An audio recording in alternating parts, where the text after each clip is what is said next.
I work at the Darabont County Archives, Part 6B, written by JenniKinoShimatta. We drank until 2 a.m. after the jaunt in the woods. The group was really happy to meet Tall Jim.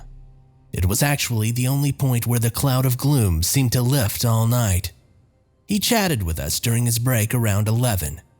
I think that Ken really made an impression on the owner/bartender, since he kept serving us long after things got fuzzy and it was clear that we'd had enough. From what I gathered, the owner, Ron, and Tall Jim packed us into the party bus McAdams uses for outdoor parties and trucked us back to the 4 Points. I guess that one of us had the wherewithal to tell them the cabin number. Jamie was the first one up, from what I understand, and found us all passed out in the common room of the suite with a note joking that they wouldn't have our van towed. While having Meg hugging me like a stuffed animal in her sleep wasn't the most ideal way to wake up. I mean, she drooled enough to soak my shirt. We were soon up and sorted out enough to tumble over to the Adirondack Grill, which was inside the main hotel, for their breakfast buffet of greasy hash browns, puffy sausages, crispy bacon, and Belgian waffles. It wasn't until 1 p.m. that we'd had enough food and coffee to feel anything remotely human. At least I felt human, but Terry and Alice were looking more than a little green around the gills. I told them that I needed to go back to Miss Angie's for a shower and a change of clothes. I walked back to the B&B. Bigelow met me in front of the Mocha Java in the center of town and trotted softly beside me. I got there only to find that Miss Angie had gone to the big box store in Beaconsfield. I showered, dressed, took 4 Advil, drank a liter of water, and then called Alice for an update. I told them to meet me back at the boardwalk and we'd figure out what to do. The boardwalk hugs the southern scoop of the bay from the center of town up to the 4 Points, and it has an old Ferris wheel, food stands, and seasonal games. They're setting up for the summer now, and the scent of fried dough is thick in the air. They were all in good spirits and eating corn dogs when Bigelow and I arrived. After a lot of oohing and ahhing over the cat, we had a little hair of the dog and discussed the plans for the day. Ken, Jamie, and Downey voted to keep to the schedule and head to Skydale's. Ken had already called and he couldn't shift the reservation on the rooms, so we either went and pushed things off for a day or we didn't go at all. None of the three wanted to resort to day trips. Meg, Terry, and Alice voted to spend the rest of the day in town and cruise around the bay. Just take it easy. Steve's group and I didn't really care either way. I mean, we were just hangers-on at that point. Eventually, we all agreed to go up, take the room at the Concord Lodge, ski the next day, and just shorten our time at the sanitarium. So that's what we did. Day 2. Skydale's. To get a good idea of what the Skydale's is, just think about Aspen, but in Vermont. Most people around here call it the Skydale's, but officially it's just called Skydale's. I'm not sure why it's one way or the other, but I digress.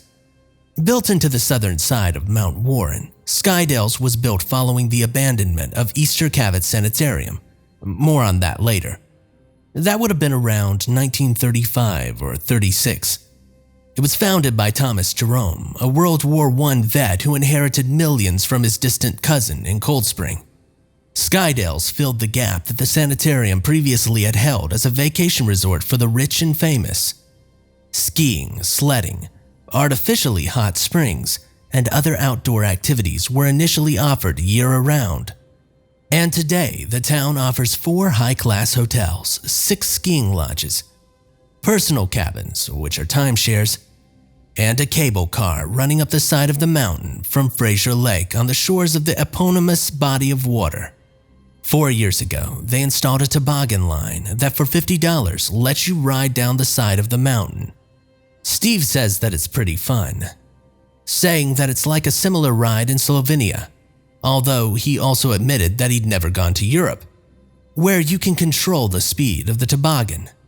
Steve and Kitty told us that their parents used to own a timeshare at the Dells, and they would go skiing for 2 weeks every spring until Kitty broke both of her ankles when she was 12, falling from a ski lift.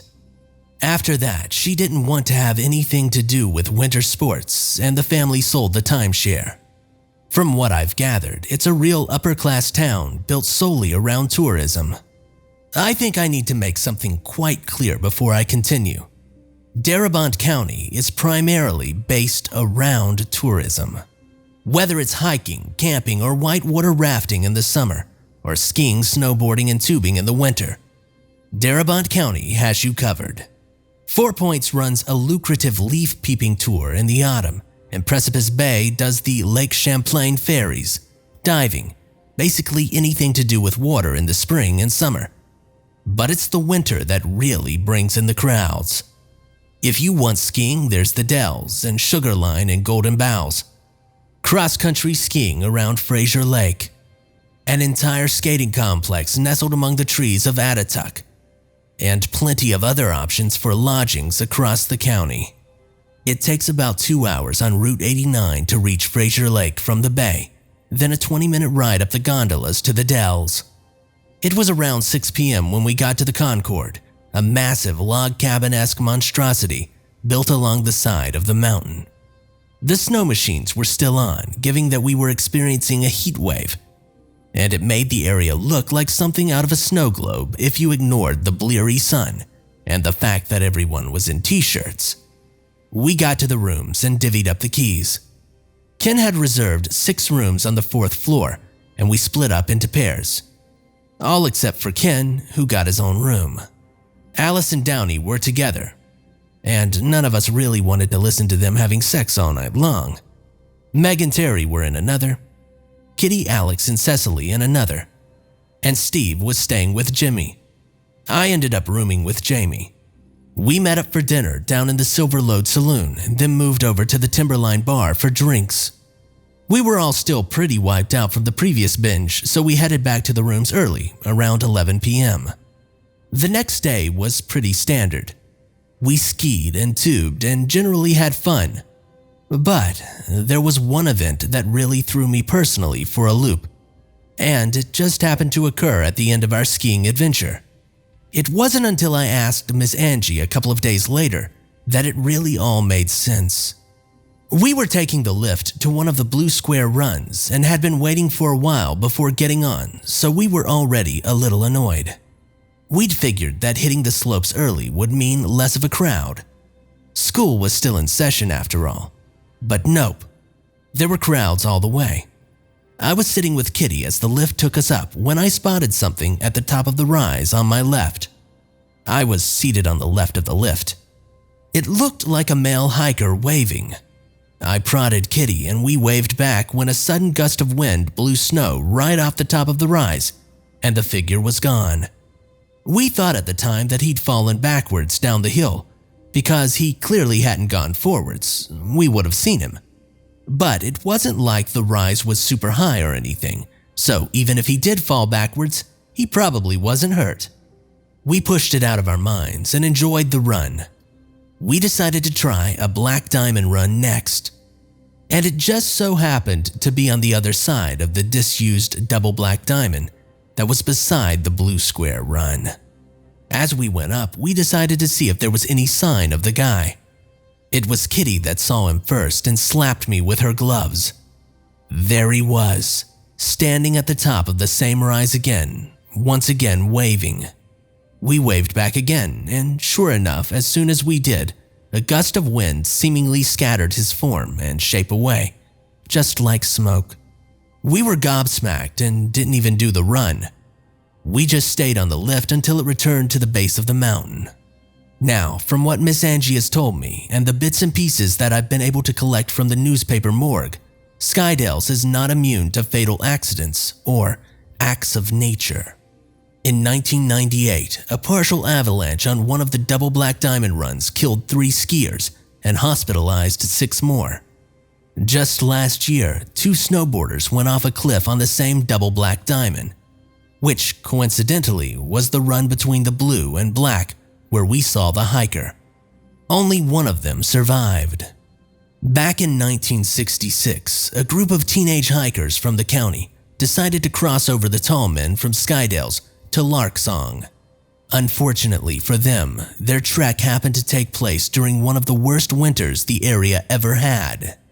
Only 4 of the 15 hikers were found after nearly 10 days in the snow, and of those, only 2 survived. According to the Precipice Bay Beacon and the Hollows Gazette, the group had run afoul of an avalanche which scattered them. The 4 hikers who were found were unable to find the rest of their group and were missing key supplies, so they headed back down the mountains.